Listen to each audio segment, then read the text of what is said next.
Une femme que tu as épousée à 15 ans. L'heure est très grave pour le pasteur Marcelo Tunasi. Il risque de faire 20 ans de prison. Et les raisons qui motivent cette procédure pénale sont vraiment valables et compréhensibles. Pourquoi ce problème rebondit-il encore avec autant de force? En réalité, le pasteur aurait falsifié le certificat de décès de Maman Blanche. Il aurait précipité son enterrement, ce qui a décroché une véritable bagarre à l'intérieur même du tribunal. Ce que vous allez entendre est vraiment incroyable. Par ses propres propos, le pasteur a déçu tout le monde. Et quand je dis tout le monde, je pèse mes mots. Ses fidèles les plus dévoués, ceux qui le suivaient depuis des années, ceux qui défendaient de sa réputation sur les réseaux sociaux, ceux qui se levaient à l'aube pour assister à ses cultes, ceux qui sacrifiaient leur salaire du mois pour semer dans son ministère. Ces gens-là aussi ont été profondément choqués par ce qu'ils ont entendu le 16 février 2026 au tribunal pénal de Kinshasa, grande instance de Njili. Ce jour-là, quelque chose de fondamental s'est brisé dans la relation entre le pasteur Marcelo Tunasi et ceux qui croyaient en lui. Retour aux origines de l'affaire. Pour comprendre ce qui se passe aujourd'hui, il faut remonter au début. Blanche Odia Kandolo. Pasteur Marcelo, une fois là-bas, on lui a posé la question de savoir quand est-ce que Blanche est décédée. Je suis choqué. Pasteur Marcelo qui dit, je ne me souviens pas de la date de son décès. Le juge a dit, pardon?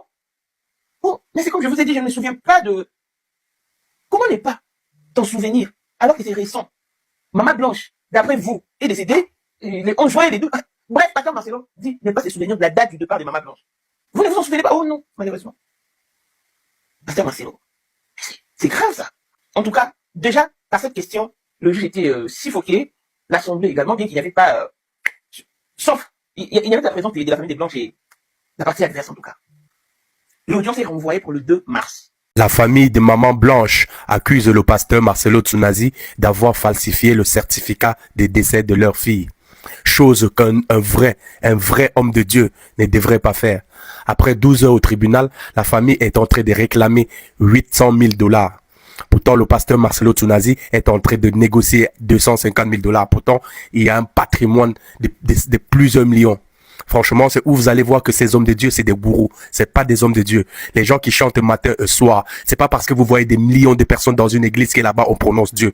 C'est chez les pharisiens, c'est chez les marabouts, c'est chez des faux pasteurs, des laits de verso, comme la Bible avait dit, que vous voyez les gens s'entasser là-bas. Les vrais hommes de Dieu ne sont pas là, ne se font même pas voir.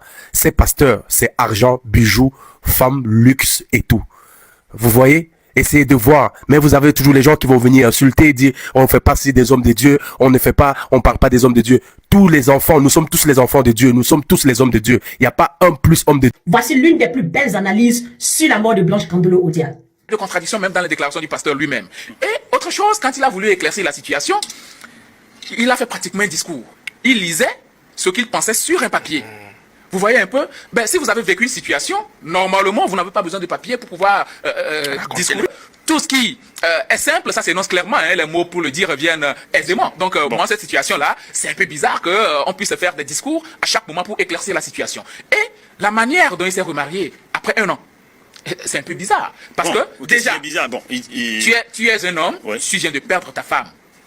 Personne ne refuse à Marcelo de se remarier, hein. C'est tout à fait normal qu'un homme se remarie. Mais le timing, tu as perdu ta femme que tu as tant aimée, et puis 1 an après, tu arrives à la remplacer.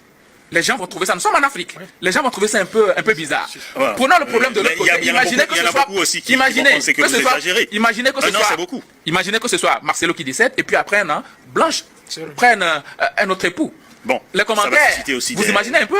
Donc, la moindre des choses, c'est d'observer une période de deuil quand même assez... Et vous pensez à combien de temps? Je ne vais pas lui déterminer une période, mais c'est tout à fait normal. Parce que déjà, moi je me dis, tu as perdu ta femme à l'étranger. Non, excusez-moi, mais est-ce que votre période de deuil peut forcer à ce qu'on puisse vous accuser de meurtre? Non, c'est la famille aujourd'hui. Et pas que la famille aujourd'hui, même, hein, ça va, les gens ont fait marche blanche à Paris. pour demander justice pour la dame.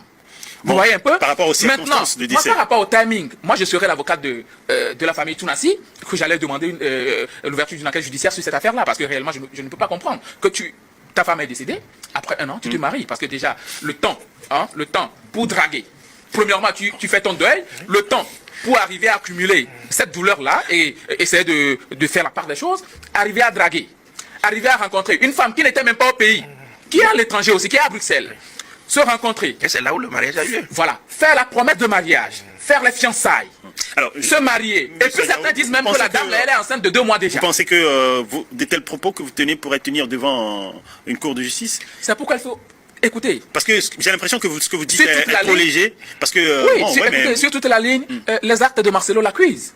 Parce que déjà, tu dis que tu as rejoint ta femme le samedi, après tu dis que tu l'as rejoint le mardi. Là, je suis d'accord avec. Tout compte fait, la femme est décédée.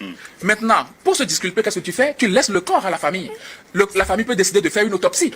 Tu n'as pas permis à la famille de toucher le corps, même de faire l'autopsie. C'est la famille, normalement, qui détermine le jour du deuil. Et toi, en tant que gendre, tu te soumets au programme. Même si tu peux apporter quand même quelque chose, parce qu'on estime que ce n'est pas pour enlever au mari le droit d'enterrer sa femme, mais on estime que tu traverses une situation tellement difficile que tu ne peux pas avoir tout ton esprit pour organiser des funérailles. Et donc, on laisse le corps à la famille aussi arrive à faire sa cérémonie, même la famille peut décider de faire une autopsie et voir clair dans cette affaire. Mais ce n'a pas été ainsi.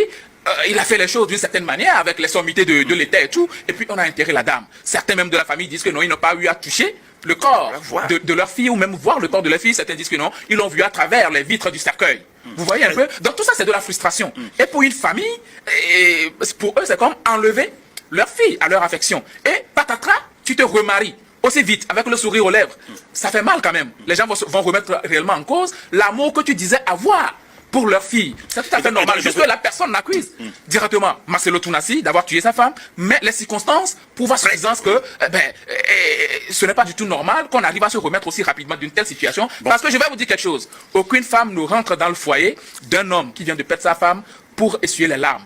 Tu viens quand tu sais très bien que tu es aimé. Et donc l'autre là, Esther, qui est venue rentrer dans la famille aujourd'hui, c'est parce qu'elle sait. Blanche Odia, lors d'une discussion téléphonique avec sa maman, elle expliquait clairement à cette dernière que Marcelo l'avait menacé, en lui disant que si tu divorces, s'il y a l'esprit de divorce dans ta famille, tu vas me le payer cher. On va écouter ensemble cet audio, les amis. Oh là là. Je t'interdis de me répondre en poliment, c'est la dernière fois. Tu as qu'à dire à combien de soucis. Regarde, tu es la parole. Non, Blanche, comment on a été zéro élection. Le problème est là, pour finir, comment on a combien de soucis, donc, on a dit que ça la famille n'a pas de ça la terre, pour nous, vous n'avez pas d'ailleurs. On a le bon côté, la bonne découverte des décisions, la candidature. Et puis, il va que c'est ça, mon lit, mon famille, la vie, je vais attaquer les divorces. Il y a beaucoup de payer au cher.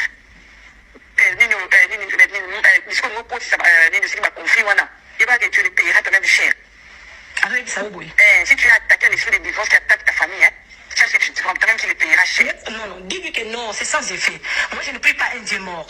Maman, je ne Bon, cette femme a pris la décision de quitter ce monsieur, Marcelo Tounassi. C'était définitif. Elle est montée en Belgique. Le 11 juin, donc le 10, je pense le samedi, le dimanche, elle est arrivée en Belgique. Et bizarrement, juste après son arrivée, on a appris que cette dame était décédée.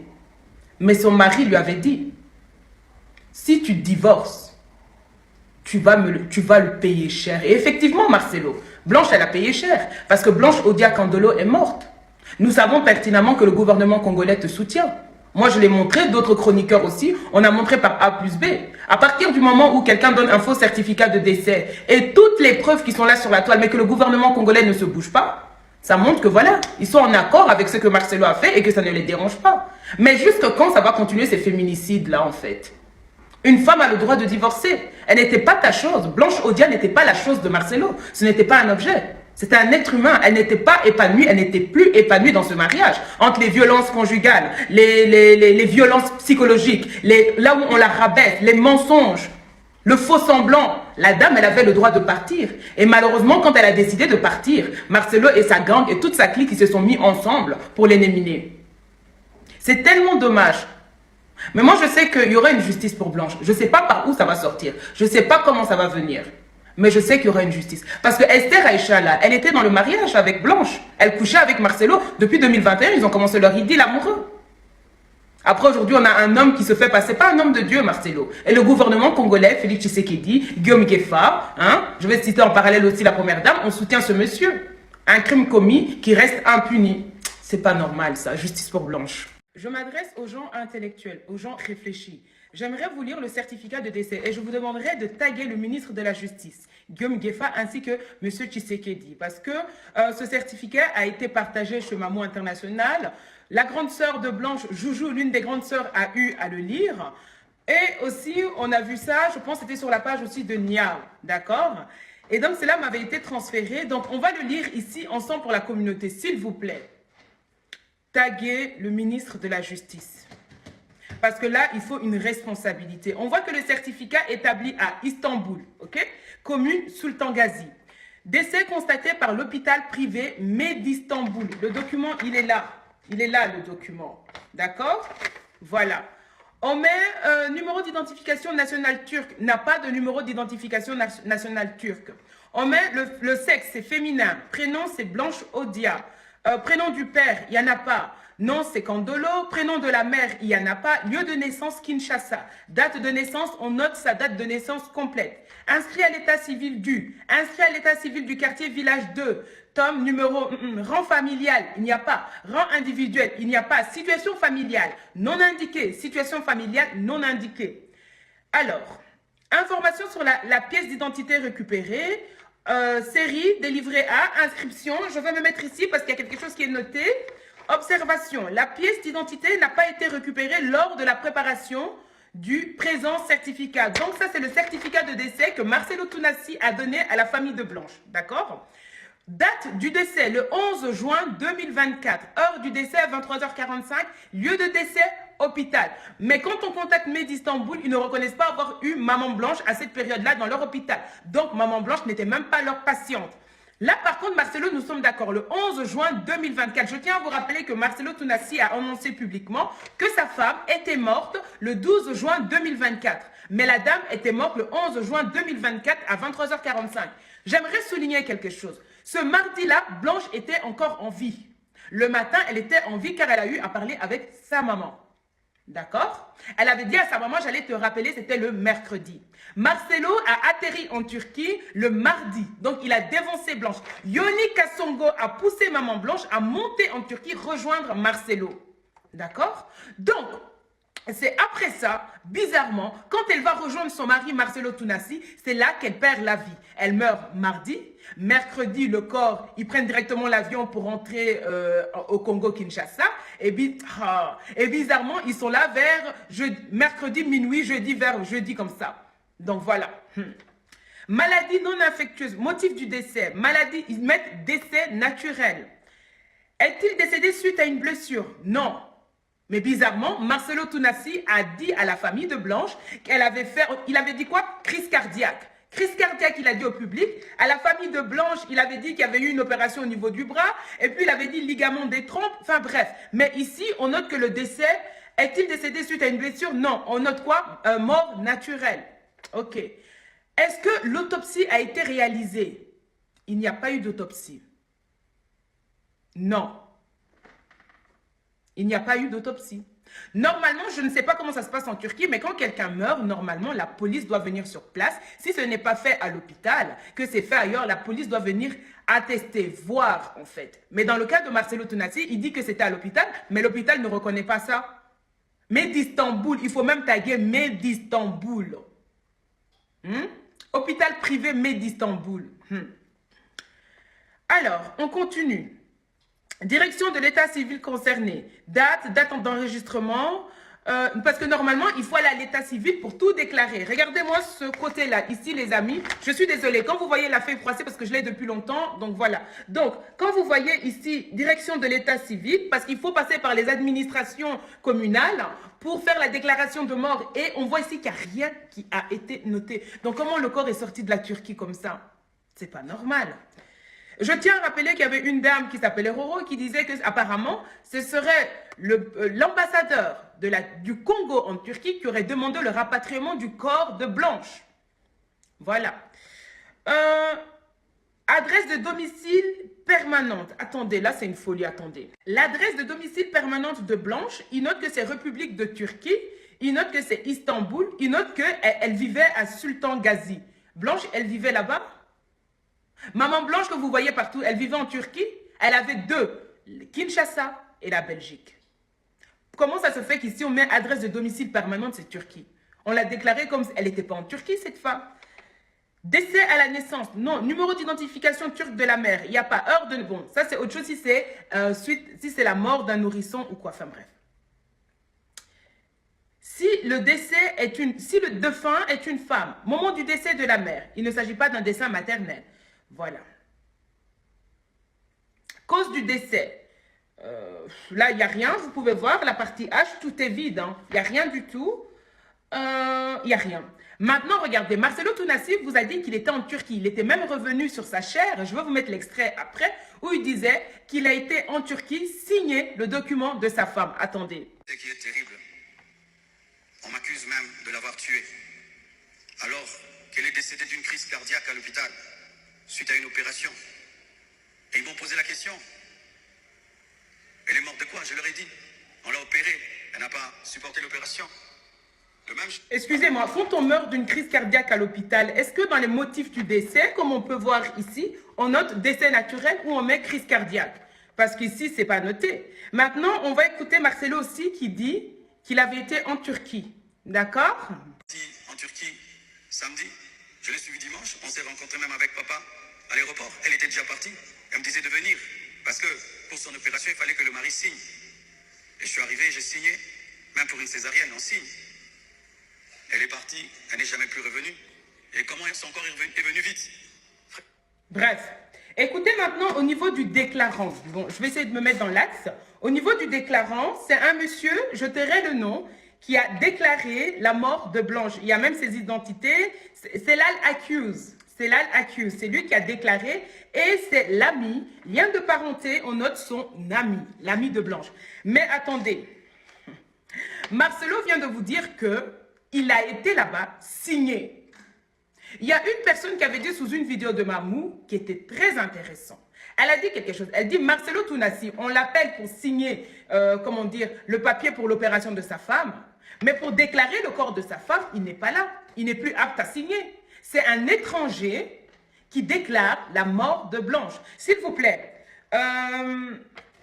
essayez de taguer le ministre de la Justice, essayez de taguer votre Excellence, Monsieur Tshisekedi, parce qu'à un moment donné, donner ce genre de certificat et puis dire que Marcelo, il est innocent, il faut arrêter ça. La famille, on veut savoir de quoi Blanche est morte. C'est tout. C'est tout ce qu'on demande. C'est simplement cette requête-là. Et essayons de taguer aussi l'ambassadrice de la Belgique au Congo. D'ailleurs, je vais essayer de la taguer. C'est ça que Marcelo Tounassi nous a fourni à la famille comme document. Vous nous prenez vraiment pour des cons. De quoi Blanche est morte? Marcelo doit être arrêté. C'est tout ce qu'on demande. Et qu'il réponde aux questions. La famille paternelle de maman Blanche, la famille Kandolo, n'a pas accepté de rester sans réponse. Maître José, le grand frère de la regrettée Blanche, a pris ses responsabilités et porté l'affaire devant les juridictions pénales. Une plainte a été déposée, une procédure a été ouverte, et c'est là que les choses ont commencé à se compliquer très sérieusement pour le pasteur. Un homme qui fuyait la justice. Ce que beaucoup de personnes ignorent, c'est que le pasteur Marcelo Tounassi a tout fait pour éviter de se présenter devant le tribunal. Les convocations du juge se sont succédées. À chaque fois, personne ne les réceptionnait. Le pasteur aurait donné des instructions formelles à ses gardiens et collaborateurs. Aucun document en provenance du tribunal ne devait être accepté. Les greffiers se présentaient, repartaient les mains vides. L'audience était reportée. Encore et encore. C'est la 4e tentative qui a finalement abouti, grâce à une ruse digne d'un film. Un greffier a eu l'idée de se déguiser en livreur DHL. Il s'est présenté avec un gros colis, en provenance apparente d'Europe. Le pasteur qui attendait ce genre de colis l'a reçu. On lui a tendu des papiers à signer, un par un. Il a signé sans lire attentivement. Et lorsqu'il a eu terminé, on lui a révélé qu'il venait de signer sa convocation officielle à comparaître devant le tribunal pénal le 16 février 2026. Il était pris au piège, il ne pouvait plus se dérober.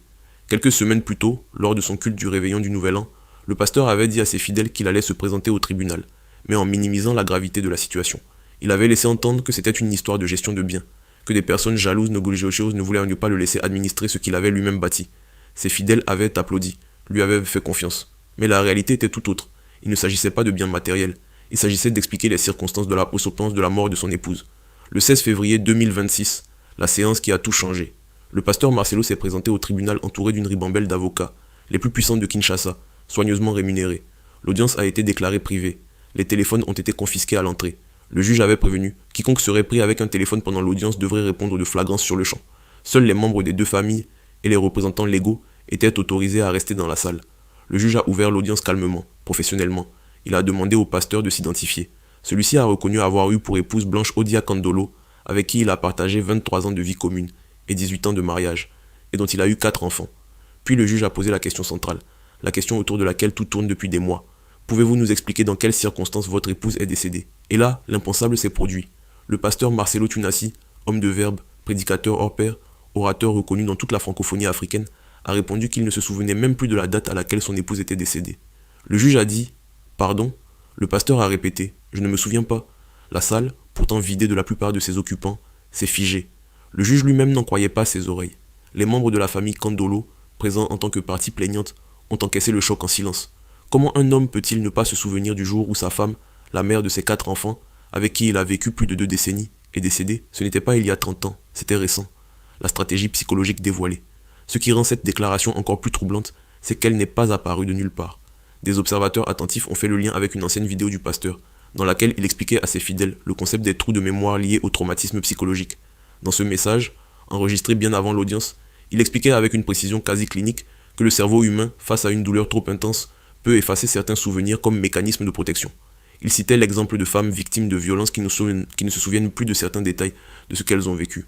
Beaucoup y ont vu une préparation délibérée, une mise en condition des esprits, comme si le pasteur savait déjà, bien avant de se présenter au tribunal, ce qu'il allait dire, et qu'il s'assurait que ses fidèles aient déjà en tête les éléments nécessaires pour comprendre et accepter sa réponse devant le juge. Cette mécanique de préparation mentale à l'avance, cette capacité à planter des graines dans les esprits des semaines ou des mois avant un événement, est ce qui distingue le pasteur Marcelo Tunasi de beaucoup d'autres. Ceux qui l'ont côtoyé reconnaissent qu'il possède une intelligence émotionnelle et rhétorique rare. Il sait comment parler, il sait quand parler, et visiblement il sait aussi comment préparer sa défense bien avant que le dossier ne soit ouvert. La falsification des documents, le cœur du scandale. Mais au-delà de la déclaration choquante du 16 février, le fond du dossier repose sur des éléments bien plus concrets.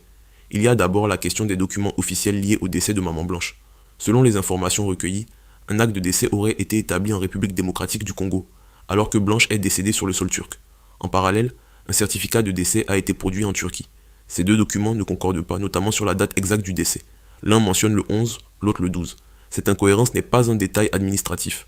Dans le cadre d'une procédure pénale, elle constitue potentiellement un usage de faux, une falsification de documents officiels. Et quand on sait que le pasteur lui-même avait communiqué à la famille de Blanche une date précise par téléphone, puis que les documents officiels en portent une autre, la question se pose inévitablement. Quelqu'un a-t-il cherché à brouiller les pistes dès le départ? Il y a ensuite la question de la vitesse de l'enterrement. Blanche est partie du Congo le samedi. Elle est revenue le mercredi suivant, dans un cercueil, prête à être enterrée. 5 jours à peine. Des voix s'élèvent pour dire que cet enterrement a été précipité, qu'il n'a pas laissé le temps à la famille Kandolo de poser les questions qui s'imposaient, d'exiger des explications claires sur ce qui s'était passé dans cet hôpital en Turquie. Cette précipitation, combinée aux incohérences documentaires, est au cœur de ce que la famille plaignante qualifie de dissimulation organisée. L'audience renvoyée au 2 mars. Face à la déclaration du pasteur, le juge s'est retrouvé dans une position délicate. Il ne pouvait pas poursuivre l'audience sur la base d'un accusé qui affirmait ne plus se souvenir de rien. L'audience a donc été renvoyée au 2 mars 2026. Des témoins devront être convoqués. Des personnes qui étaient présentes en Turquie au moment du décès devront venir s'expliquer à la barre. Et c'est là que la situation devient particulièrement dangereuse pour l'entourage immédiat du pasteur. Car si lui-même dit ne plus se souvenir de rien, la responsabilité de témoigner reposera entièrement sur ceux qui étaient là. Et certains observateurs avertissent déjà. Dans ce type de stratégie judiciaire, il arrive que quelqu'un de l'entourage finisse par porter le chapeau à la place du principal concerné. La prochaine audience du 2 mars sera donc déterminante. Le Congo entier retient son souffle, et la famille de Maman Blanche attend toujours que la vérité soit dite. Nous continuons notre reportage sur l'affaire qui secoue le monde évangélique congolais et francophone depuis plusieurs mois maintenant. Et plus on avance dans ce dossier, plus les révélations sont troublantes, plus les questions s'accumulent, et plus le tableau qui se dessine devant nous devient difficile à ignorer pour quiconque a encore les yeux ouverts. Reprenons là où nous nous étions arrêtés. L'audience du 16 février a été renvoyée au 2 mars. Le pasteur Marcelo Tunasi a déclaré ne plus se souvenir de la date du décès de son épouse. Le juge était sous le choc, la famille Kandolo aussi, et maintenant toute la communauté congolaise, aussi bien à Kinshasa qu'en diaspora, en Europe, en Amérique, partout où la voix du pasteur Marcelo a résonné, à travers les écrans et les haut-parleurs, attend de savoir ce qui va se passer le 2 mars. Mais en attendant cette prochaine audience, nous avons des éléments supplémentaires à vous soumettre, des éléments qui permettent de mieux comprendre la mécanique de ce dossier, et surtout, les enjeux colossaux qui se cachent derrière cette affaire en apparence simple, un homme protégé par ses réseaux. La première chose qu'il faut comprendre dans ce dossier, c'est que le pasteur Marcelo Tunasi n'est pas un homme ordinaire. Il ne s'agit pas d'un simple prédicateur de quartier que l'on peut convoquer, juger et condamner en quelques semaines. Cet homme a des relations solides, ancrées dans les sphères les plus hautes du pouvoir congolais. Il est dit, et plusieurs sources concordantes le confirment, que le pasteur Marcelo Tunasi entretient des liens étroits avec des personnalités proches du sommet de l'État congolais. Il serait un ami de la première dame. Ils auraient étudié ensemble. Et à la mort de Maman Blanche, le président de la République lui-même s'est déplacé pour le deuil. Ce n'est pas anodin, ce n'est pas une coïncidence. Quand le chef de l'État se présente au domicile d'un pasteur pour lui présenter ses condoléances, cela dit quelque chose sur le niveau de protection dont bénéficie cet homme dans la sphère politico-sociale congolaise. Et c'est précisément cette réalité qui rend l'issue judiciaire de cette affaire si incertaine. Comment condamner un homme qui a le bras long? Comment espérer un jugement impartial dans un système judiciaire où l'argent et les connexions peuvent influencer le cours des décisions? Ce sont des questions que beaucoup se posent à voix basse, avec une prudence bien compréhensible. Mais ce sont des questions qui méritent d'être posées à voix haute, publiquement, parce que c'est de cela dont il s'agit, de l'accès à la justice pour une famille qui a perdu l'un des siens dans des circonstances non élucidées. L'argent comme arme de guerre judiciaire. Le deuxième élément qu'il faut aborder sans détour, c'est la question financière. Le pasteur Marcelo Tunasi a les moyens de sa défense. Il s'est présenté au tribunal entouré d'un collectif d'avocats parmi les plus réputés et les plus coûteux de la capitale congolaise. Engager un tel dispositif juridique demande des ressources considérables. Et visiblement, les ressources ne manquent pas. La famille Kandolo, de son côté, réclame une réparation évaluée à 800 000 $. Le pasteur, selon les informations qui circulent, serait disposé à proposer 250 000 $. Ces chiffres, qu'on les trouve excessifs ou insuffisants, illustrent à eux seuls l'ampleur financière de ce dossier. Et ils posent une question fondamentale. Est-ce que la justice que l'on cherche ici est une justice pénale, c'est-à-dire une justice qui établit la vérité et sanctionne les responsabilités, ou est-ce que l'on glisse progressivement vers un règlement financier qui permettrait à tout le monde de passer à autre chose sans que la lumière soit réellement faite, car c'est souvent ainsi que ces affaires se terminent, dans des environnements où les institutions judiciaires manquent d'indépendance. On transige, on négocie, on trouve un chiffre qui convient aux uns et aux autres, et la vérité, elle, reste enfouie. Ce que les témoins savent et ce qu'ils taisent. Il y a des personnes qui savent, des personnes qui étaient présentes en Turquie, au moment où Maman Blanche a rendu l'âme, des personnes qui ont vu ce qui s'est passé dans cet hôpital, des personnes qui connaissent les détails de son séjour, les conditions de son opération, les événements des dernières heures. Ces personnes existent, elles sont identifiables, et pour l'instant, elles se taisent. Pourquoi ce silence? On peut avancer plusieurs hypothèses. La première, c'est la peur. Quand on est dans l'entourage d'un homme aussi influent, aussi connecté, aussi redouté dans certains milieux, témoigner contre lui représente un risque réel, un risque pour sa carrière, pour ses revenus, pour sa sécurité. Certains de ces témoins potentiels dépendent peut-être directement ou indirectement du pasteur pour leur subsistance. Témoigner, c'est se couper de cette source, c'est s'exposer. La deuxième hypothèse, c'est la loyauté. Il y a des gens qui croient sincèrement en cet homme, qui sont convaincus qu'il est innocent, qui pensent que toute cette affaire est une attaque spirituelle, une conspiration montée par des ennemis de l'évangile pour détruire un homme de Dieu. Ces gens-là ne témoigneront pas contre lui, non pas parce qu'ils ont quelque chose à cacher, mais parce que leur foi les en empêche. Et la troisième hypothèse, la plus préoccupante, c'est que certains témoins ont peut-être déjà été approchés. Peut-être que des conversations ont eu lieu. Peut-être que des arrangements ont été proposés. Dans un contexte où l'on parle de 250 000 $ sur la table, il n'est pas difficile d'imaginer que certains silences ont un prix. Voilà pourquoi plusieurs voix s'élèvent, pour appeler ceux qui étaient en Turquie à parler maintenant, avant qu'il ne soit trop tard, avant que les pièces du puzzle ne soient définitivement dissimulées, avant que les bouches ne soient définitivement fermées. Parce que si le 2 mars arrive, et que les témoins clés restent silencieux, ou donnent des versions édulcorées des faits, l'affaire pourrait bien se conclure dans une impasse. L'hommage à Maman Blanche. Au milieu de toutes ces stratégies juridiques, de toutes ces manœuvres et contre-manœuvres, il y a une réalité humaine que l'on ne doit pas perdre de vue. Il y a une femme qui est morte, une femme de chair et de sang, une mère, une épouse, une fille, une sœur. Blanche Odia Kandolo était une personne réelle,